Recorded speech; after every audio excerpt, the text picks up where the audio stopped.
There are only two groups of people, those who belong to Christ and those who belong to Satan, good and evil, life and death, blessing and curse. If you will allow me to carry you to the Old Testament, Deuteronomy 30, verse 15 says, "See, I have set before you today life and good, death and evil."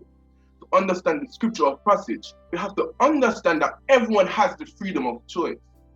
God made a covenant between the children of Israel and himself, and it was under the terms of the old covenant, Israel had a choice, life or death, good or evil.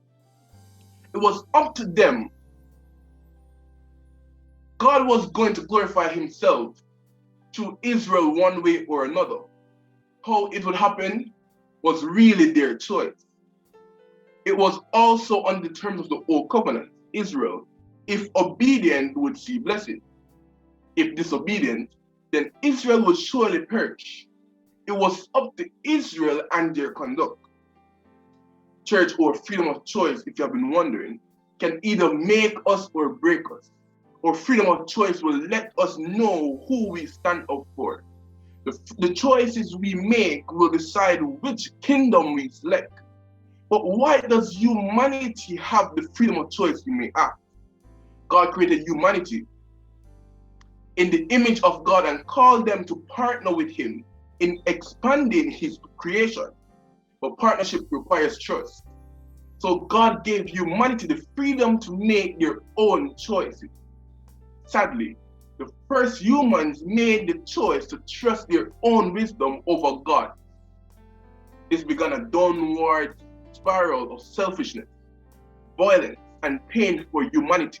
But God intervened with a plan to restore humans to their place of true partnership. You see, the children of Israel had a choice to make, but God will never allow them to make a choice without explaining what is right for them. It's like filling out a survey and you get a suggested answer. God told them in Deuteronomy 30, verse 19, that therefore choose life, that you and your descendants may live. God will never allow you to pick, choose, or refuse without giving you the purpose of the selection. But it is essential for us to understand that we in Jesus Christ do not relate to God on the terms of the old covenant, but on the terms of a better covenant, which is the new covenant. It is under this new covenant where relationship with God is not based on what we do for God, but on what Jesus has done on our behalf. The new covenant had a promise in Jeremiah 31, which is fulfilled by Jesus Christ. With his blood through his death on the cross, Jesus established the new covenant where God's law is written upon people's hearts, and God shall be their God and they shall be God's people. 31st verse in Jeremiah 31 concludes by saying, "For I will forgive their iniquities, and I will remember their sin no more." All this is fulfilled in Jesus Christ.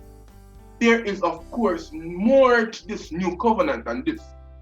But where it speaks on what Jesus has done for us, that we should have done it ourselves, we should have been there ourselves, is the one crucial distinction between the two covenants.